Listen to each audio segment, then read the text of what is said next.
Party के प्रवक्ता अनुराग भदौरिया हमारे साथ जुड़ चुके हैं। कांग्रेस के प्रवक्ता हमारे साथ सुरेंद्र राजपूत मौजूद हैं। दोनों के पास चलते हैं। अनुराग जी, सबसे पहले आपके पास आती हूं। अक्सर आप कहते हैं कि आपको बोलने का मौका नहीं मिलता, तो आज सबसे पहले आपके पास ही आती हूं। ये बताइए, गिरफ्तारी होती है तो आप कहते हैं सेटिंग है, एनकाउंटर हो गया तो आप कहते हैं फेक है। सिर्फ सवाल उठाना है, सवाल उठाने के लिए या कोई आधार भी? नहीं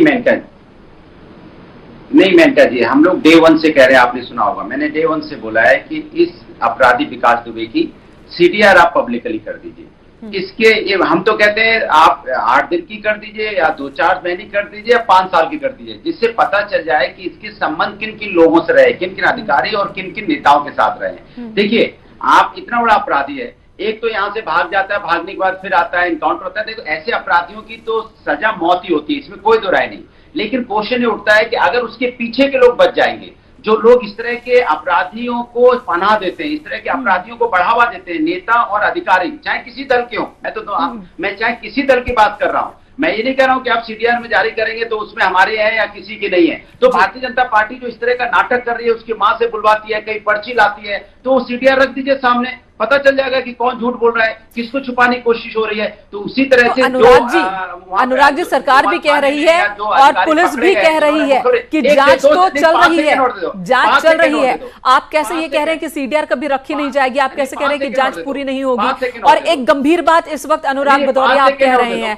अनुराग भदौरिया, एक मिनट बस आपको रोकूंगी, फिर आपके पास ही आऊंगी, आपके पास ही आऊंगी। 5 सेकंड और मांग रहा हूं आपसे, उधार मांग रहा हूं। नहीं, मैं आपके पास ही आऊंगी। एक सवाल और जोड़ देती हूं, वो सवाल ये कि आप विकास दुबे की मां पर भी सवाल उठा रहे हैं। आपका कहना है कि बीजेपी की सरकार, योगी आदित्यनाथ की सरकार जाकर विकास दुबे की मां को कहती है कि आप समाजवादी पार्टी का भी नाम लो और आप पर्ची लेकर आओ। आप मां पर सवाल उठा रहे हैं।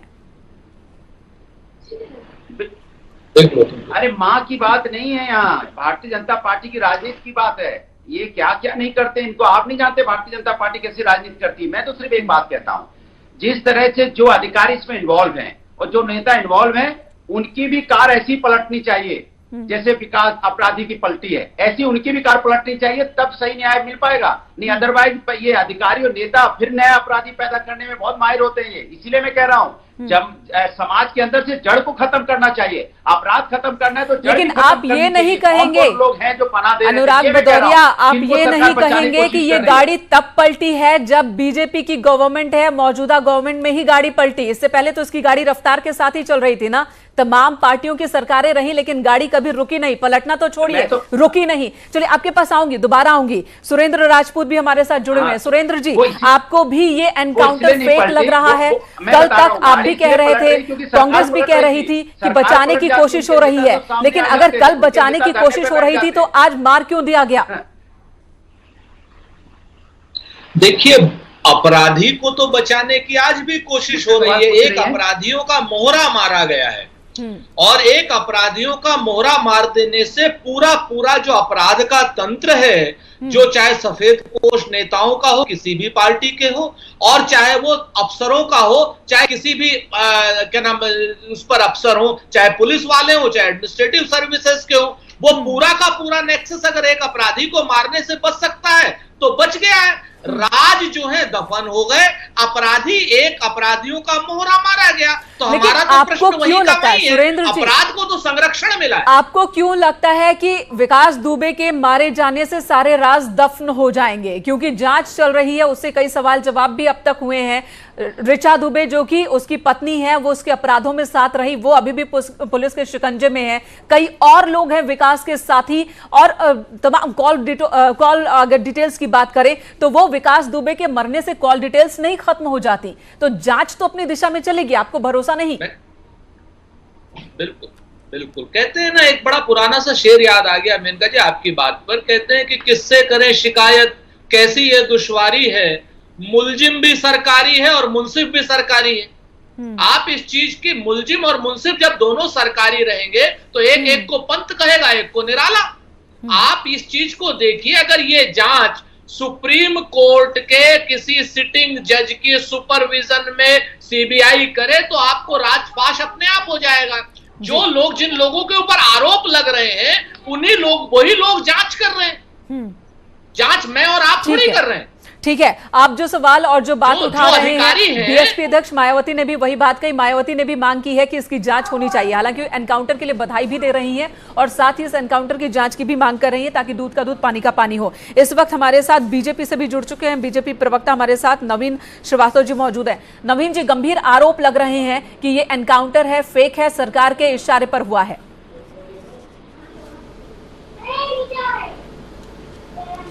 देखिए, कल जब उज्जैन में उसकी तथाकथित गिरफ्तारी हुई उस समय भी ये विपक्ष के लोगों ने कल कांग्रेस तो आलू से सोना बनाने वालों की पार्टी है, कल इन्होंने क्रोनोलॉजी पेश की।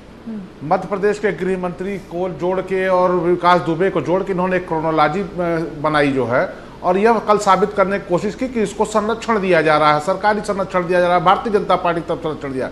आज जब वो इनकाउंटर में हमारे से गाड़ी पलटी और हमारे सिपाहियों को घायल करके भाग रहा था उनके हथियार छीन करके, और वहां एसटीएफ ने जवाबी कार्रवाई में उसको मार गिराया, इतने लोगों की हत्याओं का दुर्दांत अपराधी, तो आज ये दुनिया भर की कहानी बता रहे हैं। तो चित भी मेरी, पट भी मेरी, और कांग्रेस का भी ये नहीं बताएगी कि उत्तर प्रदेश में माफियाओं की पैदावार की सरकार में शुरू हुई। बार बार इनके प्रवक्ता कहते हैं कि 30 साल से हम सरकार में नहीं है, लेकिन ये नहीं बताते हैं कि इनकी जो सबसे बड़ी नेता थी श्रीमती इंदिरा गांधी, उनके चुनाव एजेंट होते थे धुन्नी सिंह, अखिलेश सिंह के बारे में नहीं बताएंगे। पूर्वी उत्तर प्रदेश के माफिया जो 1985 में इनकी सरकार के समय में जिनका उदय हुआ उसके विषय में नहीं बताएंगे। देखिए, आज की जो एक घटना हुई है, यह राजनीतिक दलों को इसमें एक दूसरे के ऊपर दोषारोपण नहीं करना चाहिए। अपराधी था, वो मारा गया और जघन्य हत्यारा था वो। जो सवाल है, ठीक है, वो हत्यारा था, मारा गया, जो सेंटिमेंट्स लोगों के वो शांत हो गए हैं, संतुष्ट हो गए हैं, इस बात से इनकार नहीं, लेकिन ये प्रोसेस नहीं है। सवाल ये है कि क्या इसे बचाने की और कोशिश नहीं हो सकती थी, जिंदा पकड़ने की और कोशिश नहीं हो सकती थी? कई और सवाल भी उठाए जा रहे हैं, लेकिन आज के सवालों का जवाब इतिहास में कब तक हम तलाशते रहेंगे, ये भी हमारे साथ एक सवाल बना है। इस वक्त एक्स डीआईजी भी हमारे साथ मौजूद है, उनके पास चल लेते हैं, दोबारा आपके पास आएंगे। भदौरिया जी, आप कुछ कहना चाहते हैं? एक मिनट मेरी बात को कंप्लीट होने दीजिए। जी बोलिए। एक मिनट मेरी बात को कंप्लीट होने दीजिए। ठीक है। जो आज हमारे कांग्रेस और विपक्ष के लोग बात कर रहे हैं न्यायिक जांच की, सुप्रीम कोर्ट की जांच की, ये बताएं कि इनको इन संवैधानिक संस्थाओं पर कितना भरोसा है। वही कांग्रेस जो देश में इमरजेंसी लगा के लोकतंत्र का गला घोटती है, चुनाव हारते हैं तो ये लोग चुनाव आयोग को ईवीएम पर दोष ठहराते हैं। आज इनको किस पर भरोसा है ये बताएं। ठीक है नवीन जी, ये क्या मतलब आपके शो को मजाक बना? अरे अनुराग भदौरिया, तुम भी अपराध करोगे, तुम्हारे नेता भी करेंगे, उनकी भी गाड़ी पलटेगी और उनको भी इसी तरह से गोलियों का शिकार होना पड़ेगा। उत्तर प्रदेश में योगी आदित्यनाथ जी की सरकार में जो भी अपराधी होगा या तो वो जेल में होगा या इसी प्रकार से गाड़ी पलटती है। ठीक है, अनुराग भदौरिया आपके पास भी आऊंगी, सुरेंद्र राजपूत आपके पास भी आऊंगी, और किस किस की गाड़ी पलटती है वो भी हम देखेंगे, लेकिन एक्स डीआईजी इस वक्त हमारे साथ मौजूद हैं और उनके पास चलते हैं। महेश मिश्रा जी, ये बताइए, एनकाउंटर पर एसटीएफ की थ्योरी और उस पर उठ रहे सवाल, आपका एक्सपीरियंस क्या कहता है? एनकाउंटर फेक है या वाकई ऐसे हालात भी बन सकते हैं? देखिए, एनकाउंटर पर हमेशा प्रश्न उठते हैं। कोई भी एनकाउंटर हुआ हो, चाहे जघन्य से जघन्य अपराधी का हुआ हो, प्रश्न हमेशा खड़े होते हैं और प्रश्नों का उत्तर मिला है।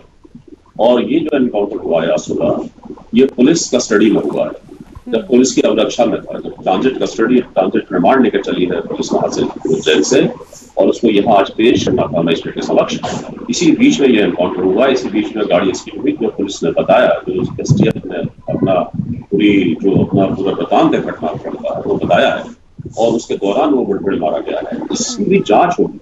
हर ह्यूमन राइट कमीशन हर मुठभेड़ की, हर पुलिस मुठभेड़ की मजिस्ट्रेट जांच करता है। हर पुलिस कस्टडी में मरे या जुडिशियल कस्टडी में रहे, जेल में मरे या पुलिस की कस्टडी में रहे, उसकी जुडिशियल इंक्वायरी होती है। तो इंक्वायरी होगी और निश्चित रूप से दूध का दूध पानी का पानी सामने आ जाएगा। जी बिल्कुल। तो आपका एक्सपीरियंस क्या करता है? सवाल तो हर बार उठते हैं, लेकिन पलड़ा किसका भारी होता है?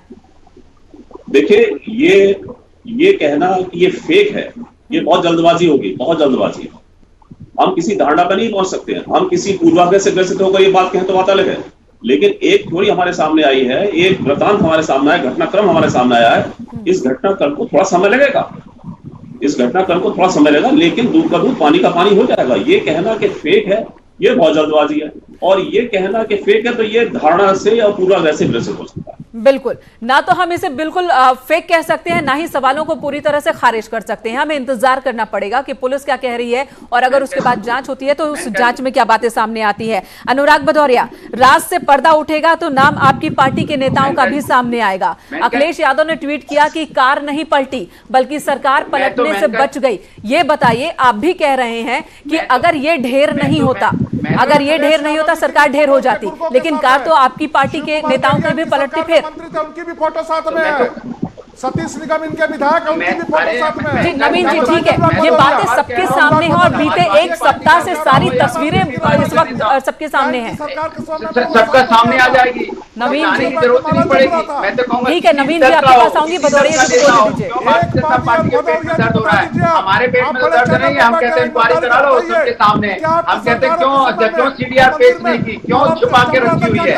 इसलिए कहते हैं कि भारतीय जनता पार्टी अपने नेताओं को बचाना चाहती है, अपने अधिकारियों को बचाना चाहती है। कौन कौन अधिकारी हैं, कौन कौन नेता है जो इसके पीछे हैं, इनको भी सामने आने चाहिए। इनकी भी गाड़ी पलटनी चाहिए, इनकी गाड़ी दूसरे तरीके से पलटनी चाहिए।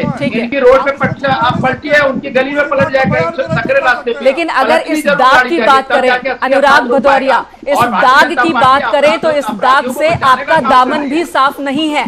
ठीक है, आप मांग कर रहे हैं जांच की, ये अच्छी बात है, लेकिन आपका दामन भी दागदार है। कई नेताओं की तस्वीरें सामने आ चुकी हैं।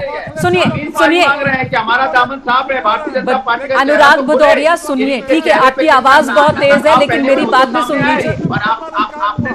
आपने देखा नहीं, आपने देखा नहीं भारतीय जनता के प्रवक्ता कैसे रोना, मैं क्या करूं, मैं तो अभी आया हूं, मैं तो 3.5 साल से। अनुराग जी ठीक है, ठीक है, अरे 3.5 साल से ठीक है, हम जवाब लेते हैं।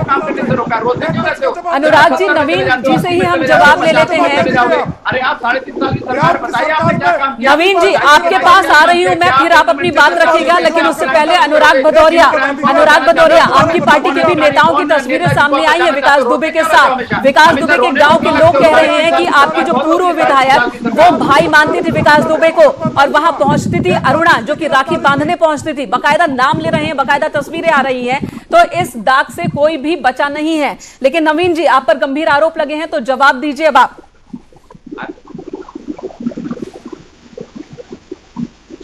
सीधे सीधे मांग है सीडीआर सामने आए। सीडीआर सामने आएगा, कब तक आएगा, ये सवाल है नवीन जी। बिल्कुल, देखिए एक बात है, मैं विपक्ष के मित्रों से आपके माध्यम से पूछना चाहता हूं कि संवैधानिक संस्थाओं को अपने हिसाब से उपयोग न करें। आप चुनाव हार जाए तो चुनाव आयोग पर आरोप लगाते हैं, आप इमरजेंसी लगा के देश में लोकतंत्र का गला घोटते हैं, आप सुप्रीम कोर्ट के फैसला जब आता है उसको आप मानने से इनकार करते हैं। तो ये सारी चीजें आप साबित करती है कि आपको सिर्फ विरोध करना, संवैधानिक संस्थाओं पर भरोसा नहीं है। आप विश्वास करिए, जांच होने दीजिए, जांच के नतीजे आने दीजिए, उसके बाद कहिएगा। देश की अदालतों पर विश्वास रखिए। अगर आपको नवीन जी ये बताइएगा, नवीन जी काउंटर फेक हुआ है तो क्या न्यायालय के दरवाजे? ठीक है नवीन जी, ये बताइएगा आपकी सरकार की रणनीति क्या है विकास दुबे मामले में? इससे जुड़े जो तमाम लोग हैं, चाहे वो किसी भी राजनीतिक दल के हों या फिर पुलिस महकमे के अंदर के हों, ये जांच तेजी से होगी, ये प्रायोरिटी में है। किस तरह की रणनीति आगे होगी ताकि दूध का दूध पानी का पानी हो? जो इसके सहयोगी थे, जिन्होंने विकास दुबे को इतना बड़ा अपराधी बनाया, जिन्होंने इससे लाभ कमाया, सबके नाम सामने आएंगे। ये भरोसा न्यूज़ 18 पर आप दे सकते हैं अभी? निश्चित रूप से देखिए, सिर्फ विकास दुबे नहीं, उत्तर प्रदेश में विकास दुबे की तरह से ऐसे अपराधी जो अपने आर्थिक साम्राज्य के बल पर जेलों में रह के जिला पंचायत सदस्य, विधायक, सांसद बने बैठे हैं, उनका आर्थिक साम्राज्य हम तोड़ने का काम कर रहे हैं, जिसके दम पर वो चाहे पुलिस का संरक्षण पाते हैं, चाहे राजनीतिक संरक्षण पाते हैं। हम लगातार उस दिशा में काम कर रहे हैं।